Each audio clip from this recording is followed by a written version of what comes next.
Halo, kembali lagi bersama saya dengan Kak Joko. Nah, di video kali ini, Kakak akan menjelaskan eh, bagaimana sih pembahasan soal SIMAK UI tahun 2019. Nah, bagaimana penyelesaiannya, begitu. Oke, nah, mari kita bahas secara bersama-sama. Oke, kebetulan Kakak agak tilek nih dikit, tapi nggak apa-apa ya. Penjelasannya nanti Kakak usahakan tetap jelas kok. Oke? Nah, ya. Langsung saja ke soal nomor satu. Bagaimana sih katanya soal nomor satu ini? Nah, di soal nomor satu katanya begini. Sebuah elektron bergerak di ruang hampa searah sumbu X positif menuju ke daerah dengan medan magnet H ya 32 kilo ampere per meter ke arah sumbu Y positif. Elektron kemudian bergerak melingkar dengan jejari lintasan R 2 meter. Diketahui massa elektron 9,1 kali 10 pangkat minus 31 kg. Dan besar muatannya itu adalah 1,6 dikali 10 pangkat minus 19 kolom. Besar energi yang dibutuhkan untuk menggerakkan elektron sebelum masuk ke dalam medan magnet adalah berapa? Oke, jadi jawabannya di sini adalah volt. Itu artinya yang ditanya adalah beda potensialnya berapa gitu. Nah, di sini kan pertanyaannya energi, tetapi lihat satuannya itu adalah volt. Jadi nanti yang ditanya itu adalah beda potensial. Begitu kira-kira. Oke. Nah, langsung saja. Katanya di soal diketahui apa? Di soal ini katanya diketahui, ya. Nah, itu katanya diketahui R-nya itu 2 meter. Kemudian H, H ini sama dengan I per apa? I per R gitu. Nah, ini berapa hasilnya? 32 kilo ampere per meter gitu. Nah, di sini bisa kita dapat eh, medan magnetnya yaitu mu0 dikali I per 2 VR. Nah, perhatikan I per R itu kan H, jadi tinggal mu0 per 2V dikali H. Nah, ini bisa kita tuliskan 4V dikali 10 pangkat minus 7 per 2V dikali 32 dikali 10 pangkat 3. Nah, gitu dia. Jadi nanti hasilnya berapa? Nah, ini kita coret ya. Ini kita coret jadi 2. Nah, 2 kali 32 berapa? Hasilnya nanti adalah 64 ya. 64 dikali 10 pangkat minus 4 Tesla gitu. Kemudian di sini masanya berapa? Masanya itu adalah 9,1 dikali 10 pangkat minus 31 kg. Terus apa lagi yang dikasih tahu? Q-nya. Q-nya itu sama dengan 1,6 dikali 10 pangkat minus 19 kolom. Nah, yang ditanya apa? Yang ditanya adalah beda potensialnya berapa. Nah, untuk menjawab soal ini sebenarnya gampang saja, tidak susah-susah amat ya. Oke, jadi kalau ditanya misalkan berapa sih beda potensial yang dibutuhkan untuk memindahkan muatan ini, maka kita berlakukan di sini delta EK itu sama dengan usaha. Nah, delta EK di sini adalah EK2 dikurang EK1 sama dengan Q dikali delta V. Nah, EK1-nya anggap 0. Kenapa? Mula-mula dia diam gitu. Jadi nanti EK2 itu sama dengan Q dikali delta V gitu. Nah, EK2 ini kan sama dengan setengah NV kuadrat dikali Q dikali delta V gitu. Nah, jadi masalahnya kita kan cari ini nih. Berapa sih ini delta V-nya? Masalahnya V-nya belum dapat. Nah, disinilah berlaku dia nanti ada namanya apa? Gaya sentripetal sama dengan gaya Lorentz gitu. Nah, jadi kalau kita masukkan ini sama dengan NV kuadrat per R sama dengan. Nah, di mana nanti ini adalah R untuk lintasannya ya, jari-jarinya. Kemudian, ini bisa kita tuliskan Q dikali V. V ini nanti kecepatan. kemudian dikali dengan D. Mana yang boleh kita eliminasi? V-nya.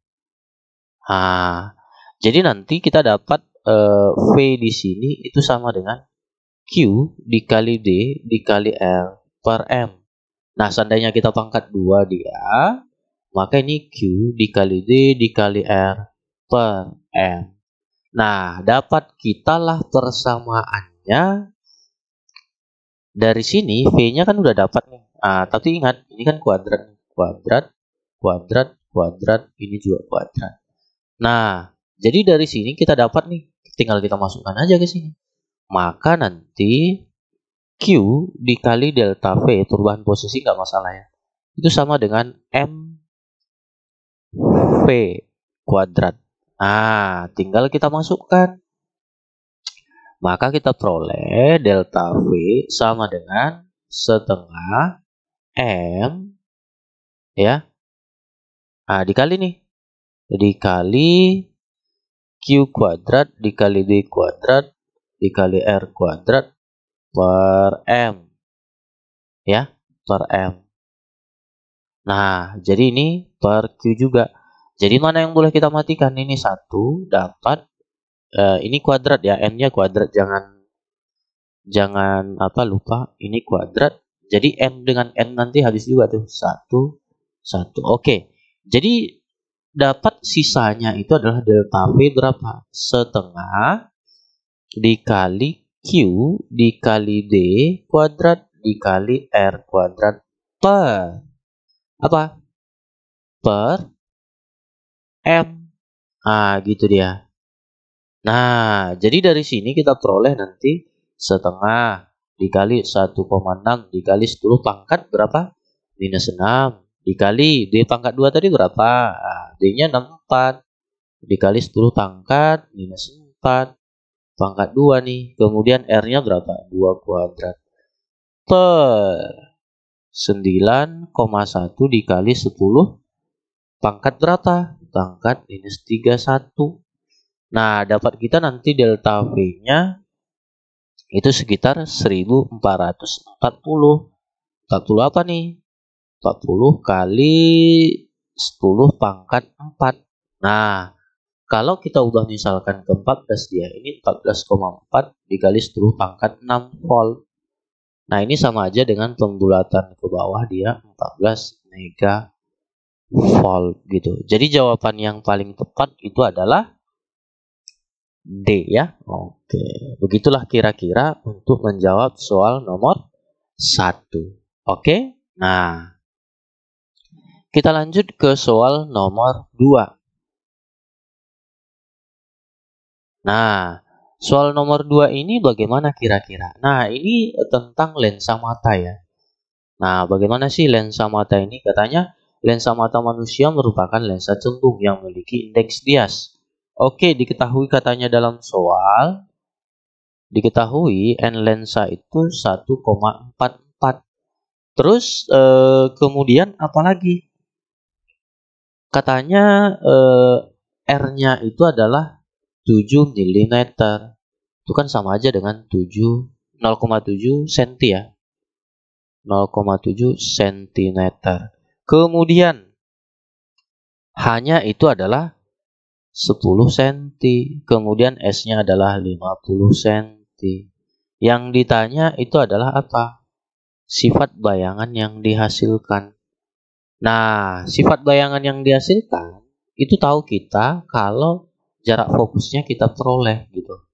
Jadi nanti misalkan nih ya, kita letakkan di udara, maka nanti N medium udara itu 1. Oke. Seandainya kita anggap ini misalkan optiknya itu adalah diletakkan dalam suatu medium, bukan optiknya, maksudnya lensa cembungnya diletakkan dalam suatu medium, misalkan mediumnya itu adalah udara, maka nanti mencari fokusnya itu bisa kita peroleh N lensa per N medium dikurang 1 dikali 1 per R ditambah 1 per R.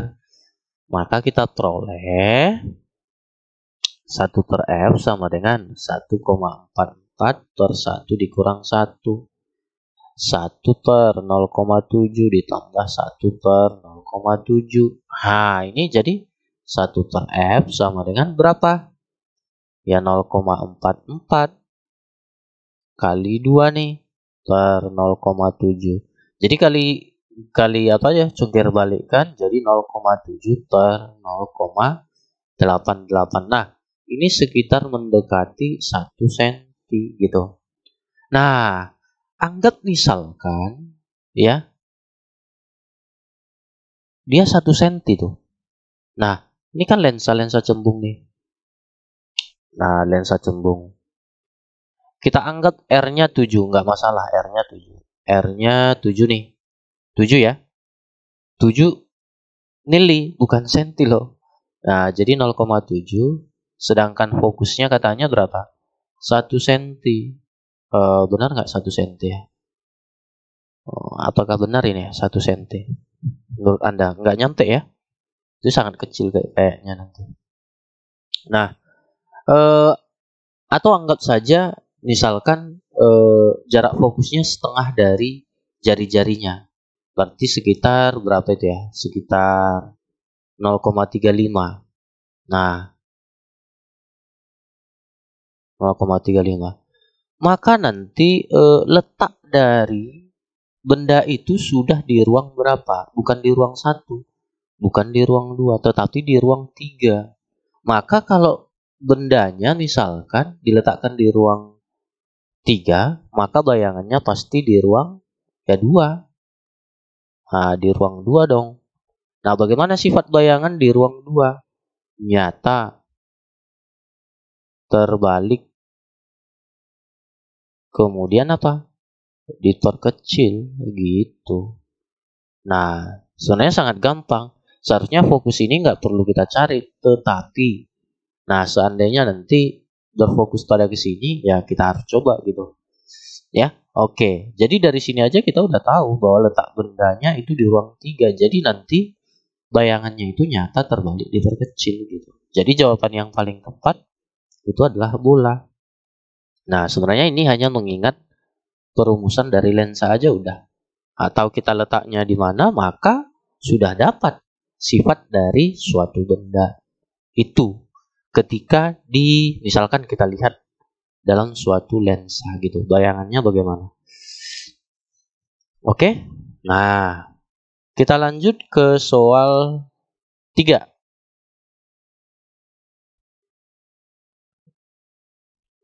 Oke, soal yang ketiga ini bagaimana sih? Ah, begitu dia. Mari kita lihat ke soal yang ketiga ini, yaitu tentang bagaimana sih mencari kecepatan rata-rata molekul gas. Oke, coba kita lihat. Katanya begini, gas oksigen berada dalam suatu wadah tertutup.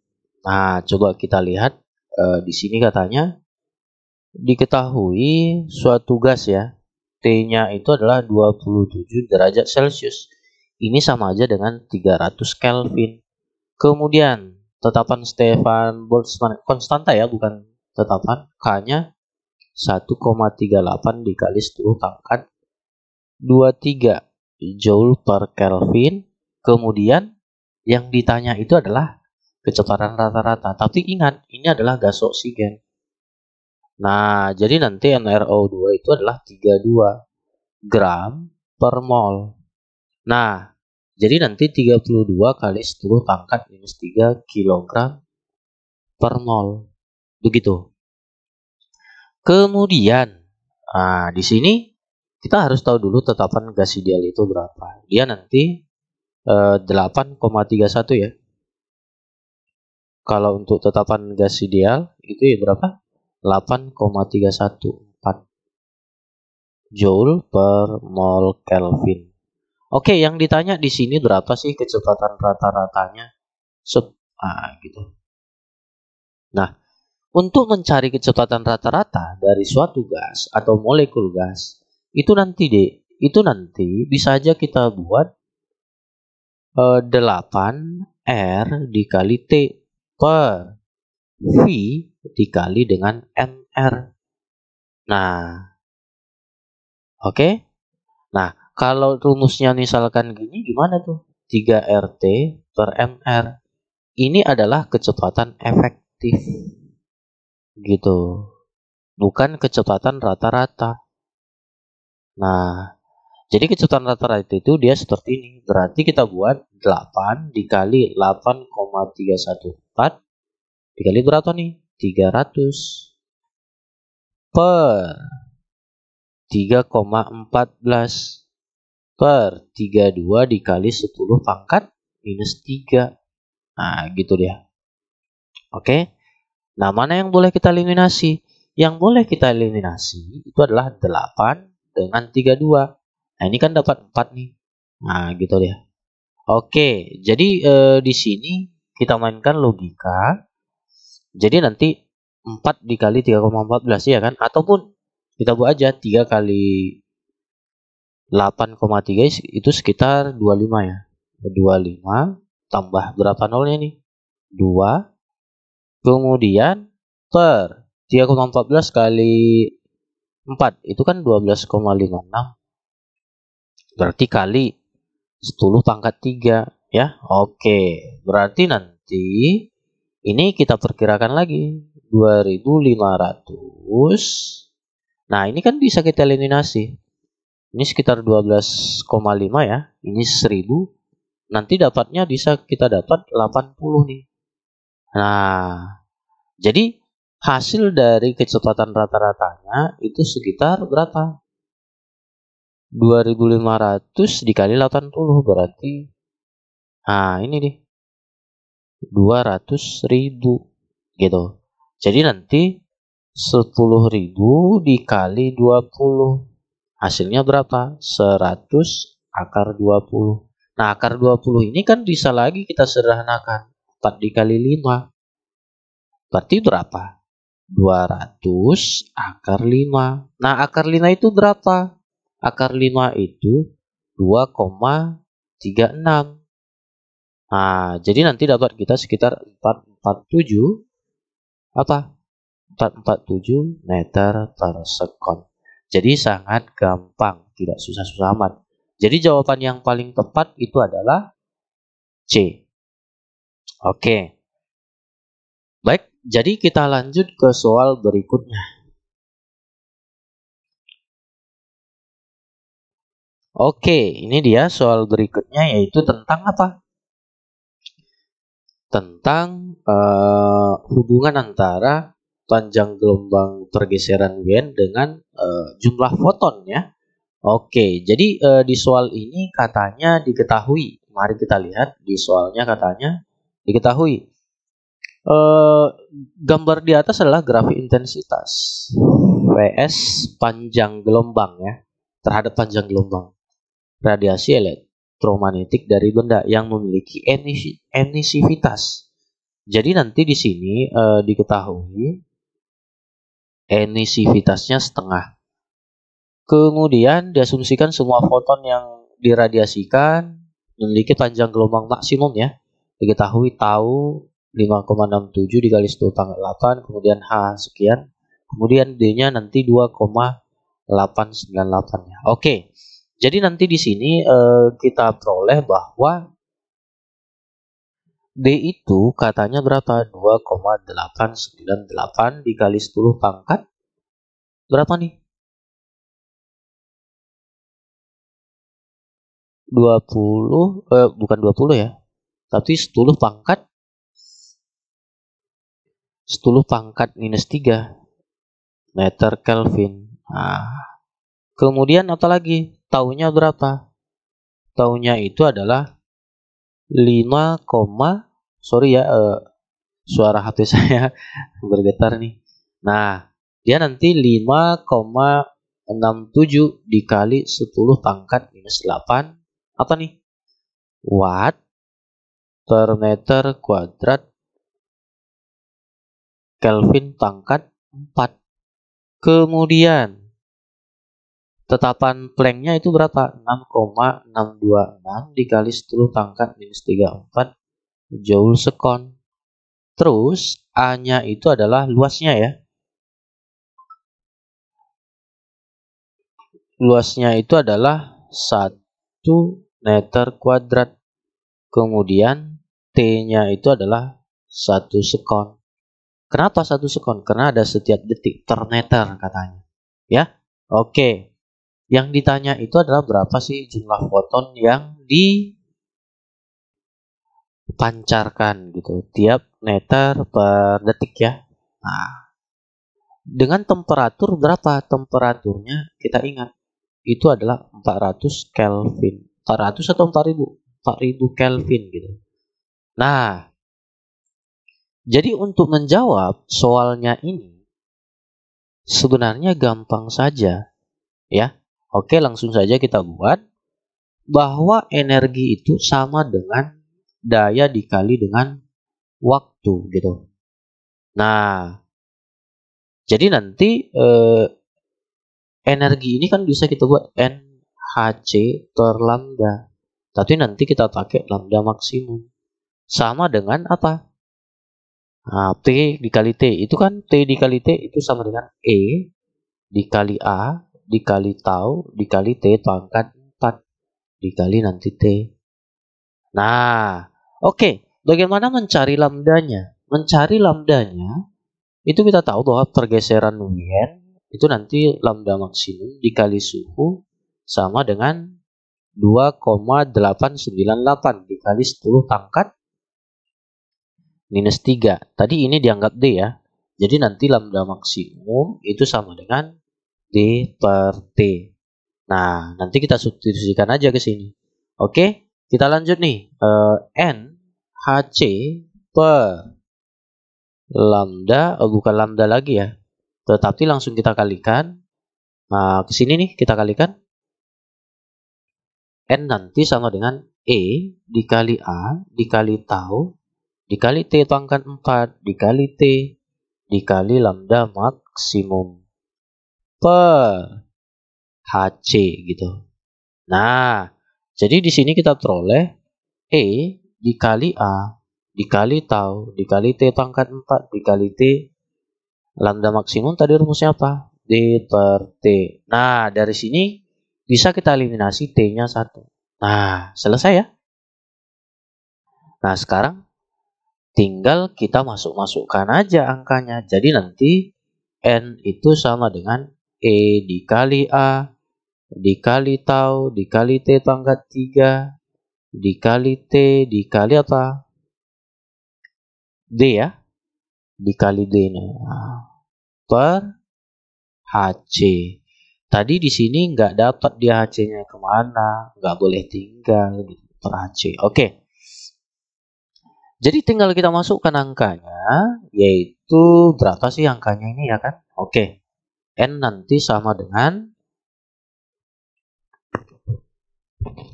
E-nya berapa?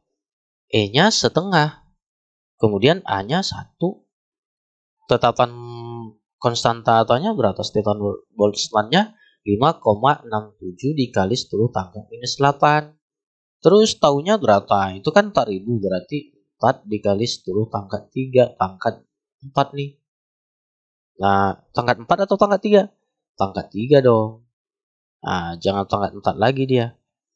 Pangkat 3. Kemudian dikali 2,898 dikali 10 pangkat minus 3 dikali 1. 1 itu apa? Si T gitu ya. Oke, per berapa nih? 6,626 dikali 10 pangkat minus 34 dikali C-nya berapa? 3 dikali 10 pangkat 8. Jadi nanti hasilnya itu sekitar berapa? 26,45 dikali 10 pangkat 24. Nah, jadi nanti N-nya itu adalah sekitar 2,6 dikali 10 pangkat 25. Nah, inilah jumlah foton yang dipancarkan tiap meter per detik. Jadi jawaban yang paling tepat adalah C. Begitu kira-kira. Jadi sangat gampang bukan? Gampang. Nah, tidak susah-susah amat begitu. Oke, kita lanjut ke soal berikutnya.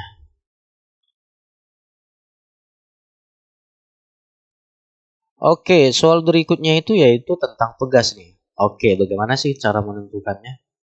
Nah, katanya begini, sebuah osilator harmonik sederhana terdiri dari balok ya, yang masanya oke diketahui katanya massa balok 0,5 kg yang dikaitkan pada ujung suatu tugas di lantai sehingga balok tidak mengalami gesekan ketika bergerak.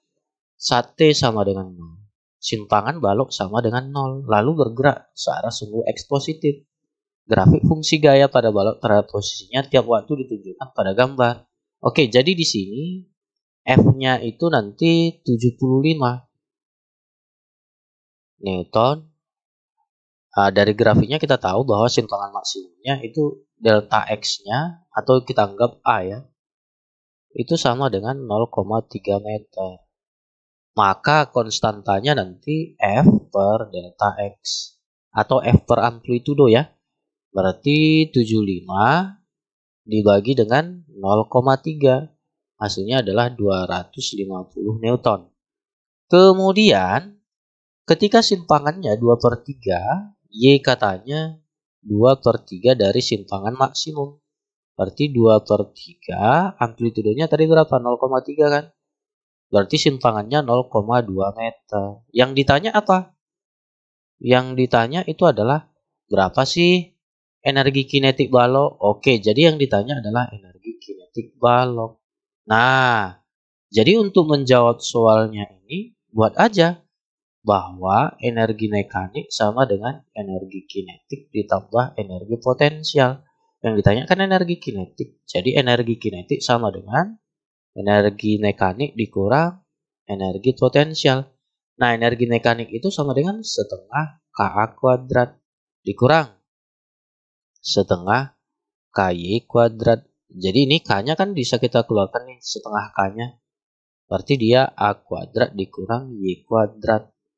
Jadi nanti setengah dikali 250 dikali amplitudonya tadi berapa atau delta X-nya berapa? Ya 0,3 dikuadratin dikurang 0,2 dikuadratin. Maka nanti di sini kita peroleh energi kinetiknya itu sebesar setengah dikali 250 dikali 0,09 dikurang 0,04.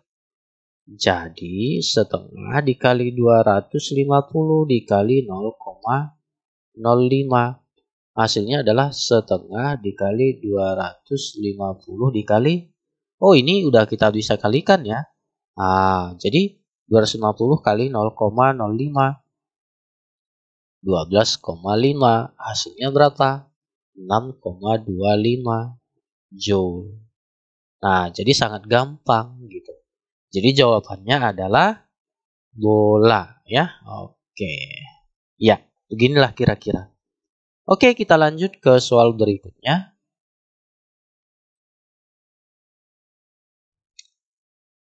Nah, katanya begini ya.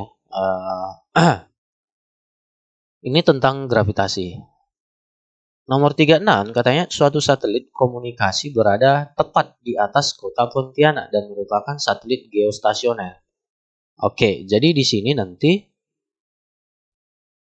diketahui bahwa geostasioner itu periodenya adalah 24 jam. Ya, ini artinya 86.400 detik. Ya, oke. Kalau diubah ke detik ya. Kemudian jari-jari bumi itu berapa? 5,98 dikali 10 pangkat, bukan jari-jari ya, tetapi massa bumi.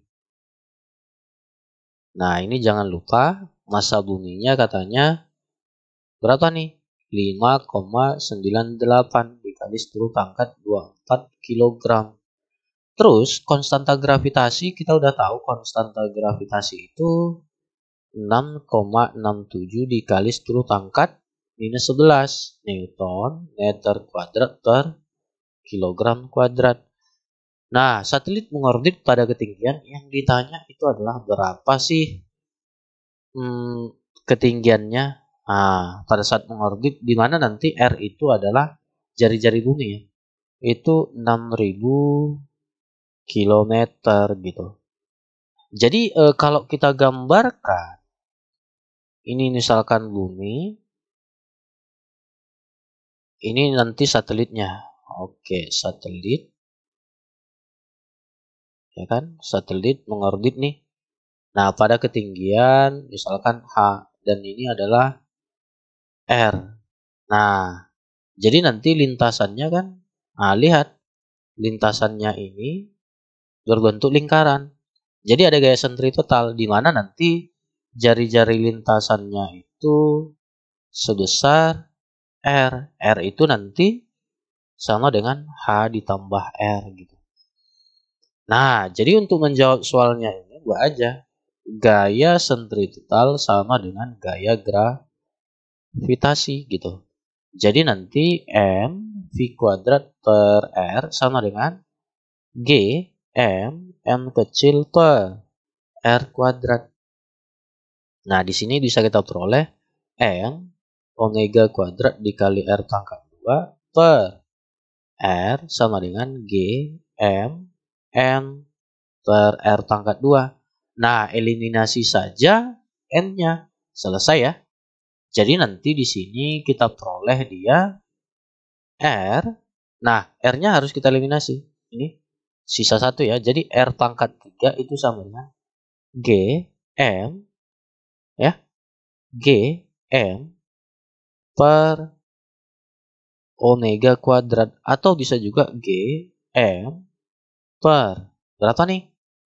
2V per T pangkat 2. Jadi naikkan ke atas. Jadi nanti R pangkat 3 itu sama dengan G M dikali T pangkat 2 per 4V pangkat 2. Gitu. Nah, jadi nanti kalau kita akarkan dan kita masukkan angkanya, itu nanti sekitar berapa? Ini kan berapa tadi? 6,67 dikali 10 pangkat minus 11. Dikali N-nya berapa? 5,98 ya. Dikali 10 pangkat 24. Terus ini pangkat kan nih, pangkat 2. 86.400 pangkat 2. Per, ini kubik ya. Pangkat kubik, kemudian per 4V. 4V berarti 4 dikali 3,14 pangkat 2. Nah, R pangkat 3-nya nanti itu sama dengan sekitar 42.000 ya. 42.000 atau 42 juta ya. Oke, jadi nanti R pangkat 3 bukan R pangkat 3 lagi ya, tetapi dia udah hasilnya nih, udah hasilnya nanti 42 juta ya. 42 juta meter. Kemudian nanti R-nya itu adalah 42.000 kilometer ya. Nah, jadi nanti R itu kan sama dengan H ditambah R. Jadi H sama dengan R dikurang R. Jadi 42.000 kilometer dikurang 6.000 kilometer. Jadi sekitar 36.000 ya. 36.000 kilometer. Jadi jawaban yang paling tepat itu adalah bola. Jadi sangat gampang. Tidak susah-susah amat ya. Oke. Itu dia. Oke, kita lanjut ke soal berikutnya.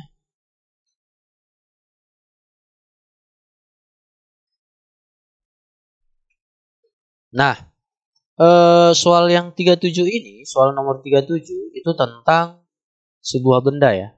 Nah, sebuah benda yang lagi ngapain nih? Nah, lagi tercelup katanya. Sebuah benda berbentuk silinder bermasa M memiliki massa jenis ρ lebih kecil daripada massa jenis air. Benda dimasukkan ke dalam silinder berisi air. Tidak ada air yang tumpah di dalam silinder tersebut. Jika luas alas benda adalah A dan massa jenis air adalah ρ, tinggi bagian benda yang terendam. Oke, katanya ada sebuah silinder nih dimasukkan ke dalam silinder juga gitu. Gini kira-kira dia. Oke. Kemudian kita ilustrasikan. Nanti airnya segini nih. Nah, jadi yang tercelup ini dong. Ini nanti H, ini A. Dan massa jenis cairan itu rho 0 ya. Oke, jadi nanti di sini ada gaya ke atas. Gaya ke atas dan ada gaya berat. Nah, jadi di sini kita lihat nanti gaya ke atas sama dengan gaya berat. Nah, jadi dia dalam keadaan setimbang gitu ya. Jadi nanti FA sama dengan W. Jadi nanti gaya ke atas itu kan dirumuskan dengan massa jenis cairan dikali volume yang tercelup dikali dengan G. Sedangkan ini massa benda dikali dengan G. Jadi jawabannya berapa nih? Nah, jadi di sini nanti G-nya kita coret habis. Kemudian mencari volume yang tercelup itu rumusnya apa? H dikali A sama dengan MB. Berarti nanti H sama dengan massa benda dibagi dengan rho cairan dikali dengan luas alas benda itu sendiri. Ya, oke, atau bisa kita persingkat dengan M per rho dikali A. Begitu kira-kira. Jadi, jawaban yang paling tepat itu adalah E ya. Oke, ini dia. Nah, jika ada yang perlu yang mau ditanya, silahkan berikan pertanyaannya di kolom komentar. Oke? Nah, kita lanjut ke soal berikutnya.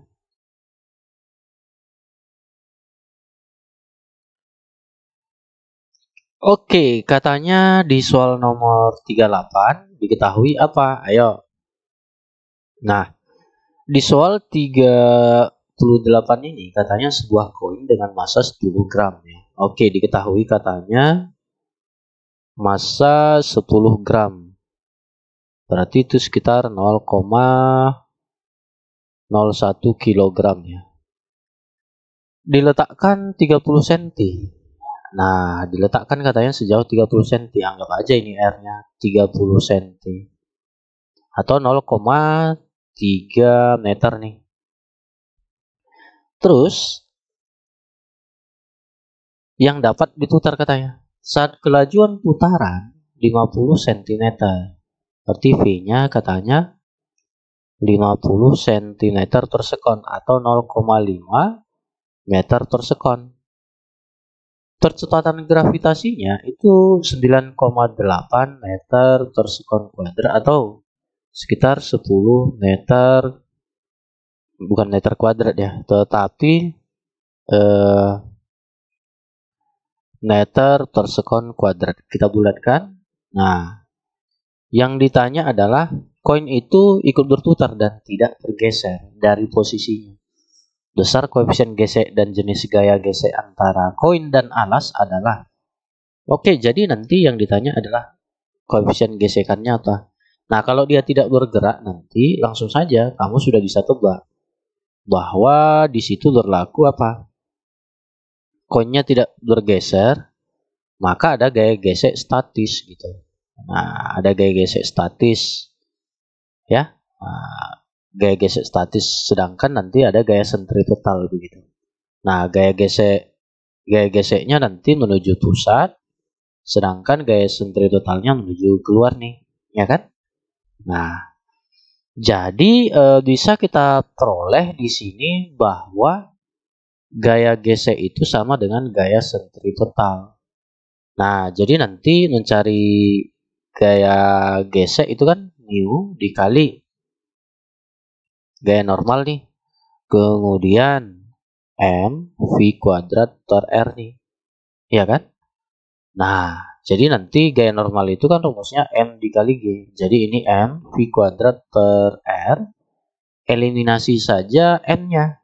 Jadi mu-nya sama dengan V kuadrat per GR nih. Nah, tinggal masukkan angkanya. V-nya berapa? 0,5 pangkat 2 nih.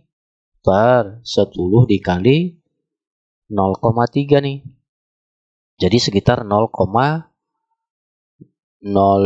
ya. 0,25 per berapa nih? per 3. Nah, kita peroleh nanti sekitar 0,08. Tapi ingat, dia statis. Kenapa? Karena tidak ikut bergerak. Maksudnya, koinnya tidak bergerak. Tetap ikut bergerak mengikuti alas, tetapi dia tidak bergerak dari posisi semula. Jadi dia statis gitu. Jadi yang mendekati itu adalah 0,085 statik. Ya, oke. Jadi jawaban yang paling tepat itu adalah T. Jadi sangat gampang ya. Oke, nah ini dia. Kita lanjut ke soal berikutnya.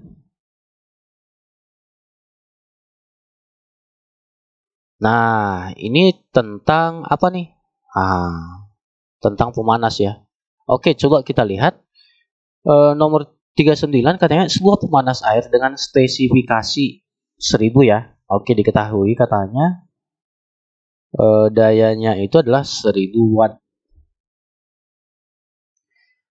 Kemudian 220 volt digunakan untuk memanaskan air ya. Oke, jadi nanti kalau dia terhubung dengan tegangan 220 volt, itu katanya waktu yang dibutuhkan adalah 15 menit. Terus, apabila pemanas ini dipasang pada tegangan listrik, waktu yang ditempuh, bukan waktu yang ditempuh, waktu yang diperlukan sampai air mendidih adalah, oke. Jadi nanti kalau tegangannya itu 110 volt, maka yang ditanya itu adalah T2-nya berapa gitu. Nah, untuk menjawabnya ini, kita sangat gampang aja sebenarnya. Jadi di sini katanya dipanaskan terhadap air yang sama. Berarti Q1 sama dengan Q2. Rumus mencari energi itu kan T dikali T nih. Berarti ini T1 dikali T1, T2 dikali T2. Nah, mencari T gimana? V1 kuadrat per R dikali T1, V2 kuadrat per R dikali T2. Kenapa ini R? Ya kan? Atau kita masukkan aja ini R1, ini R2.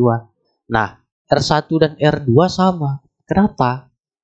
Karena dia pemanas yang sama. Gitu, coretkan aja. Jadi kita peroleh ini.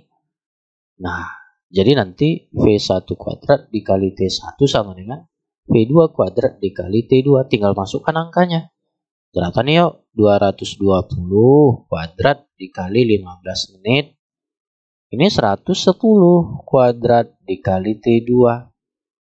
Sama-sama bagi 110. Nah, ini kan kita peroleh dia 2 pangkat 2 dikali 15 sama dengan T2. Berarti T2-nya berapa? T2-nya itu adalah 4 dikali 15. Berapa? 60 menit. Gitu. Sangat gampang bukan? Gampang. Ya? Oke, jadi jawabannya adalah dodol. Kita lanjut ke soal berikutnya.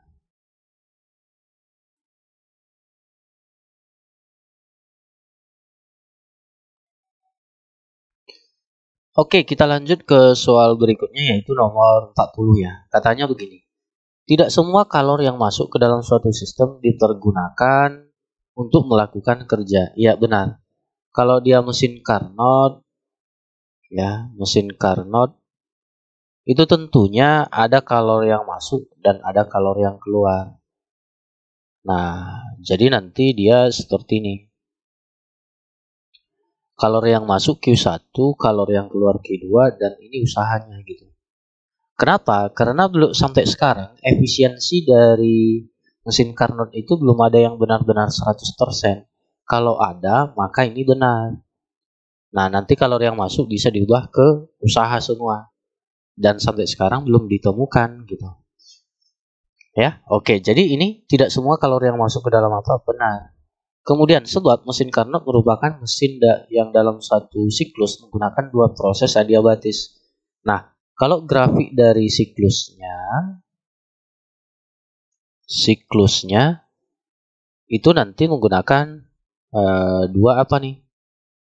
Dua Kalau kita buat ini T ya, ini V, grafiknya itu ada dua siklus, dia adiabatis dan isotermis. Jadi dia seperti ini.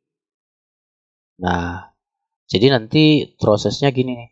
Nah, kalau ini misalkan A, B, C, D, maka nanti di sini kita peroleh, kakak kasih tanda ini ya. Kalau ini dia adiabatis. Adiabatis, ini juga adiabatis. Nah, kalau ini dia isotermis. Ini juga isotermis gitu. Nah, isotermis atau isotermal sama aja, ya. Jadi jawabannya adalah benar. Jadi di sini apakah berhubungan? Sebenarnya ini membahas kalor ya. Ini membahas siklus. Jadi tidak berhubungan.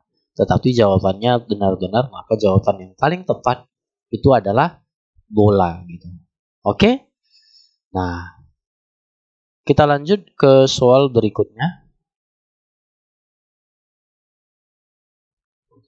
Oke, katanya nomor 41. Energi mekanik benda yang berada dalam pengaruh gaya konservatif. Oke. Jadi energi mekanik itu nanti berlaku jika suatu benda mengalami yang namanya gaya konservatif. Jadi dia kekal gitu. Gaya konservatif itu maksudnya gaya yang tidak menyentuh benda tetapi mengakibatkan bendanya bisa terdorong atau tertolak. Contohnya gaya gravitasi nih. Gravitasi, terus gaya apa lagi nih? Gaya magnet. Tidak menyentuh kan, tetapi bisa menolak gitu. Terus satu lagi nih, gaya listrik. Nah, gaya Lorentz sama aja, gaya magnet dan seterusnya. Itu dia, ya. Jadi gaya yang tidak konservatif apa? Contohnya gaya gesek, itu harus bersentuhan nih. Nah, gaya tidak konservatif itu contohnya apa? Gaya gesek. Nah, gaya gesek ya. Nah, itu tidak konservatif dia. Jadi nanti energi mekaniknya bisa tetap jika dipengaruhi oleh gaya konservatif. Jadi untuk pernyataan dia benar. Nah, sebab dalam pengaruh gaya konservatif benda selalu bergerak berlawanan arah gaya. Tidak. Contohnya nih, kita buat percepatan gravitasi. Ke arah percepatan gravitasi kan ke bawah nih. Berarti ada arah gaya beratnya juga ke bawah. Nah, ada sebuah benda kita lempar ke atas. Apakah searah dengan gerak gaya gravitasi? Kan enggak gitu. Ini udah salah dia. Jadi jawaban yang paling tepat itu adalah ini benar, ini salah, maka jawaban yang paling tepat adalah benar salah. Jawabannya adalah C ya, bukan bola. C gitu. Oke, kita lanjut ke soal berikutnya. Katanya begini. Suatu benda bermuatan listrik dapat berpindah dari suatu tempat ke tempat lain jika di antara kedua tempat tersebut terdapat beda potensial. Iya, benar sekali. Kalau ada perbedaan potensial, misalkan ini muatan negatif nih, ini muatan positif. Nah, ada beda potensial ya. Nanti bisa aja elektron dari sini ke sini akan berpindah dari titik A menuju titik B. Nah, gitu. Oke, benar ya? Nah, kenapa? Karena nanti di sini akan timbul yang namanya seperti usaha. Itu Q dikali delta V. Kenapa timbul usaha? Ya, karena ada perbedaan potensial begitu. Oke, sebab suatu medan bermuatan listrik mengalami gaya Coulomb jika berada di dalam daerah medan listrik. Oke, jadi gini dia. Ini nanti kalau ada perbedaan beda potensial, maka di sini kan ditimbulkan yang namanya medan listrik juga. Medan listrik. Medan listrik itu rumusnya apa? Dia nanti misalkan kalau ini ada D jaraknya, maka mencari medan listrik itu beda potensial dibagi dengan D. Nah, beda potensial ini mengakibatkan adanya gaya Coulomb. Yaitu rumus gaya kolom apa? F dikali dengan Q yang bergerak. Ya. Nah, jadi nanti kalau ada perbedaan potensial ditimbulkan medan listrik, maka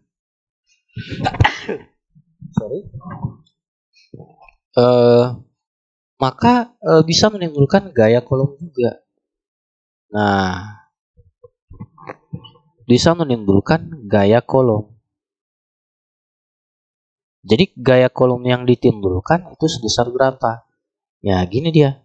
F Q bukan Q ya, tapi E per Q gitu. Bukan E per Q, tetapi ini agak kebalik nih. Ada sedikit kesalahan. Di sini nanti mencari F-nya adalah F per Q ya. Nah, jadi nanti mencari F itu E dikali Q. Nah, timbul gaya kolom karena adanya medan listrik. Medan listrik timbul karena adanya beda potensial. Jadi jawaban yang paling tepat ini benar berhubungan satu sama lain, jawabannya adalah A. Oke, bila ada yang ingin berkomentar, silahkan berikan komentar Anda. Ya, oke. Kita lanjut ke soal berikutnya.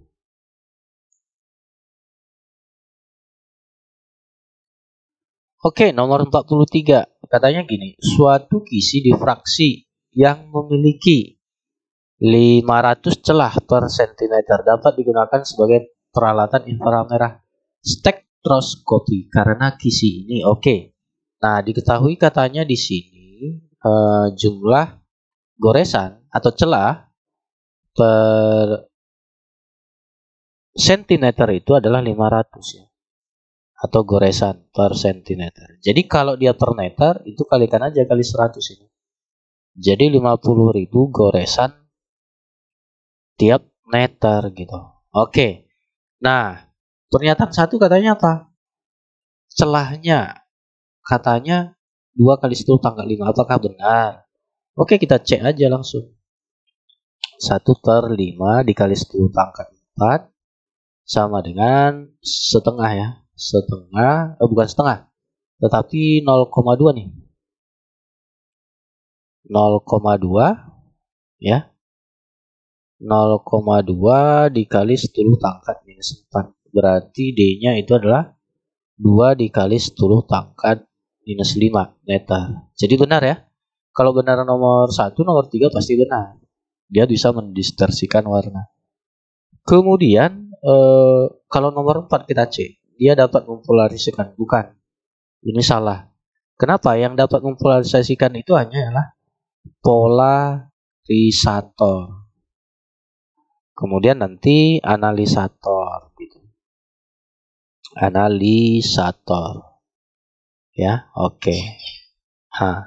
Hanya ini yang bisa mempolarisasikan ya.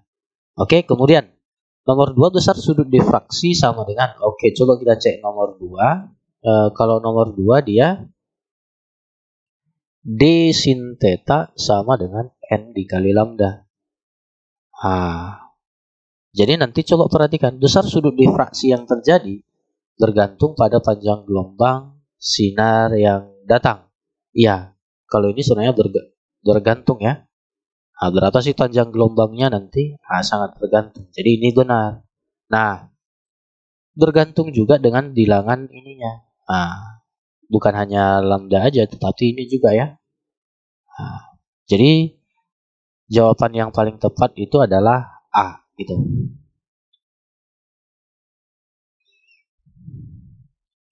Oke, kita lanjut ke soal berikutnya. Oke, ini tentang impuls ya. Oke.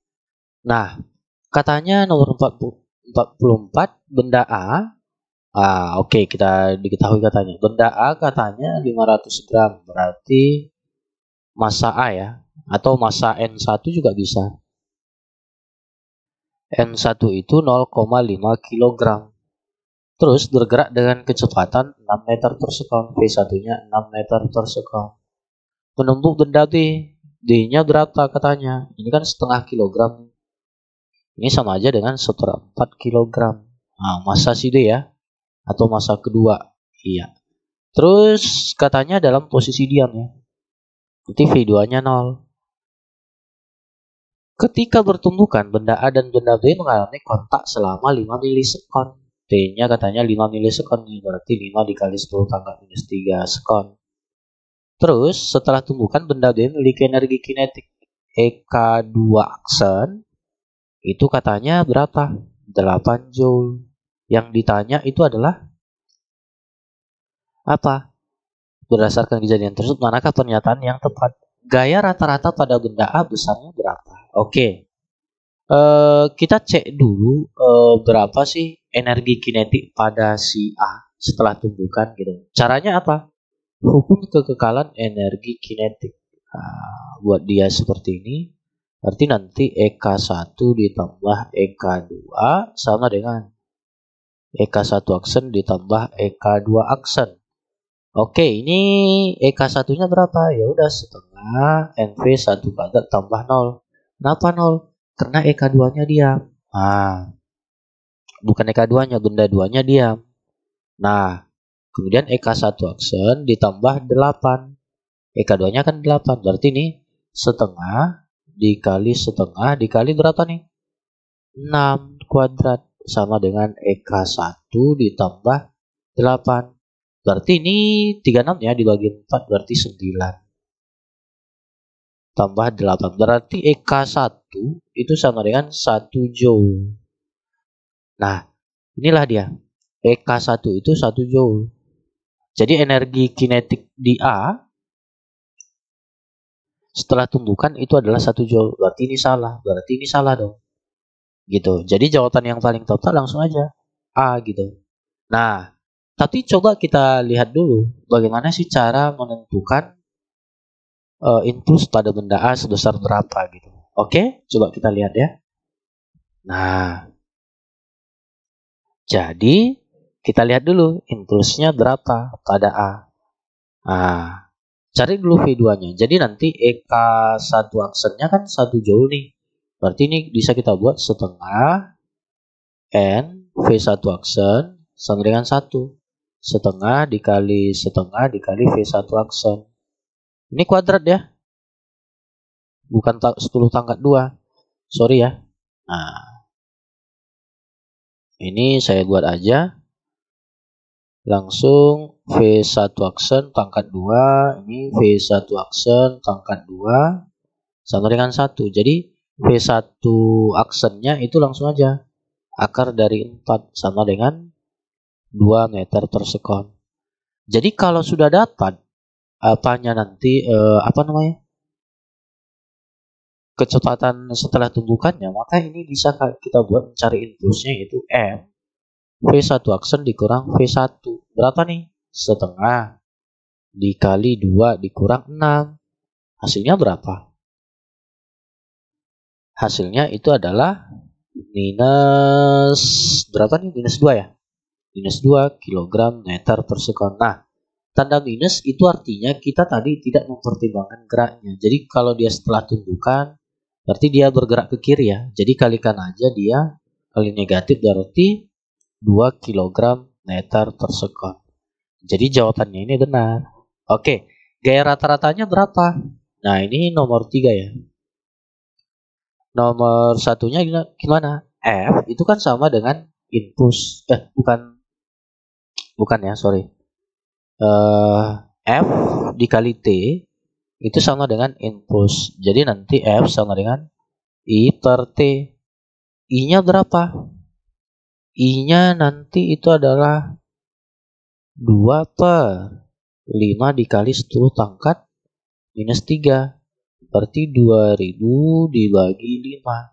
Berarti 400 Newton begitu. Jadi jawaban yang paling tepat adalah 1 dan 3. Jadi jawabannya itu adalah 1, 3 adalah D ya. Oke, sebenarnya dari apanya udah gampang.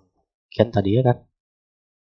Tahu kita salah nomor 2, kemudian salah nomor 4, ya udah selesai. Oke. Kita lanjut ke soal berikutnya.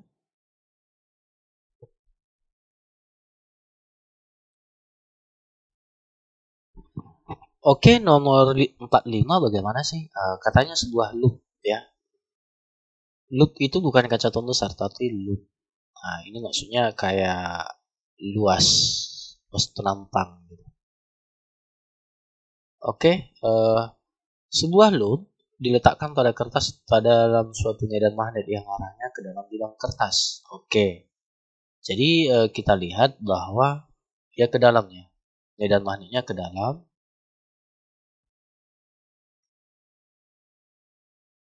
Kemudian kita letakkan misalkan sebuah loop. Nah, loop itu bisa lingkaran, bisa persegi, terserah sama. Misalkan kita buat lingkaran nih. Nah, lingkaran terserah, bisa persegi sama aja.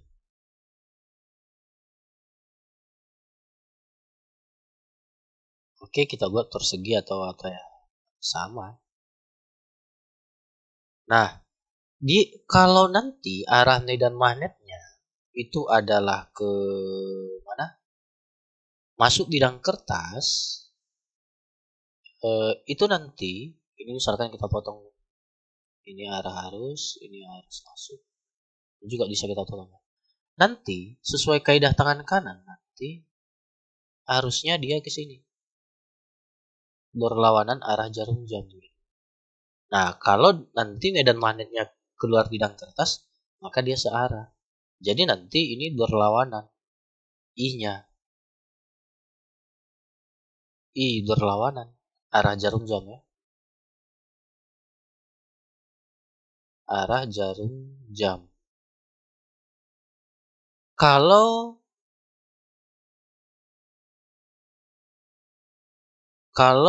flux magnet pada loop akan terus meningkat. Flux magnet berdasarkan hal manakah pernyataan yang benar? Flux magnet pada loop akan terus meningkat. Jadi kalau medan magnetnya nanti terus meningkat, maka fluxnya. Kalau flux itu kan dikali A dikali cos theta nih.